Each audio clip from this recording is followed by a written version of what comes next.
Hello everyone, my name is Sui. I'm one of the co-founder and the director of Zero Waste Malaysia. Zero Waste Malaysia is a non-profit organisation that's trying to promote zero waste living through individual actions. So we educate people and we act as a resource platform for anyone here in Malaysia to learn how to live a zero waste lifestyle. We actually did a public survey to learn about how much Malaysians know about recycling. So from there we discover a very interesting finding is that among all of this, I would say survey responses, we find out that there are more than 50% of Malaysians actually confused about the recycling knowledge. When it comes to questions to our public stakeholder about, what kind of projects or what kind of long-term projects that you wish for us as an organization to execute. So actually there are 54.5% of our stakeholder voted for us to execute an on-ground community engagement program that related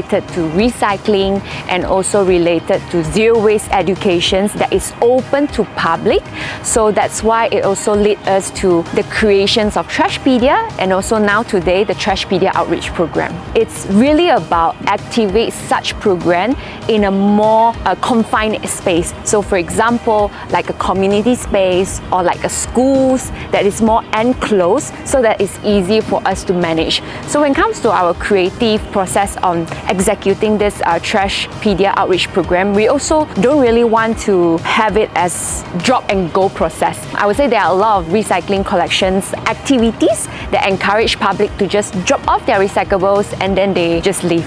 What we want here in terms of the process is, aside from them dropping off their recyclables, we also want them to learn about how to properly segregate waste. So these are the very first criteria I would say that we wanted to deliver, and also most importantly, what are they going to deposit here at the Trashpedia outreach program, which is the clean recyclables. So we emphasize on two things: clean recyclables and also how to segregate waste correctly in the right way. So we started small with a group of volunteers and also a group of students explorers. I would say we engage with the education startups to recruit, we call it Zero Waste Young Explorers. So for the youth to actually educate the publics on how to segregate their waste. So our first one, we engage around 7 to 10 volunteers from Zero Waste Malaysia and also 10 student explorers that is age range between 7 to 12 years old.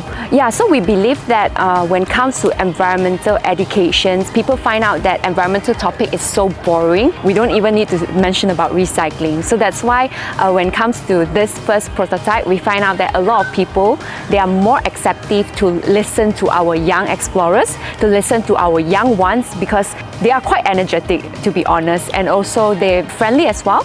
So we find out that from our coaches, it's worth for us to continue to empower all this youth to be part of the ecosystem, to actually educate more public on waste segregations and also clean recycling. So for the latest one, which is the third Trashpedia outreach program, we actually assign student leaders to train their peers on how they can communicate with public, on telling them how to put their recyclables in the dedicated places. Unlike the first and second one, it's more on the coaches that lead the young explorers. So we try out different mechanisms throughout different Trashpedia outreach program. In comparison of 3 different models, we find out that there are some actually suitable for us to continue to run it. But of course, when it comes to continue this Trashpedia outreach program, we also want to make sure that how we can refine to pick the perfect solutions, to pick the perfect model. I would say that like our example that to starting a Trashpedia outreach program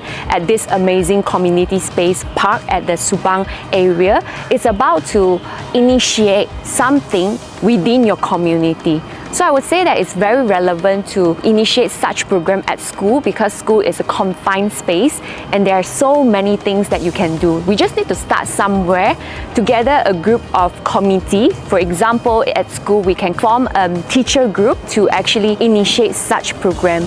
And I would say start small because we are busy people and we wanted to also save our energy as well. So I would say start small and make a realistic outcome or output input and then execute it with the help of your peers and with the help of your students as well. And accept imperfections, because not every time we will have a perfect outreach program, and everything is try and error. So each time you just need to find the obstacles and try to refine the whole strategy.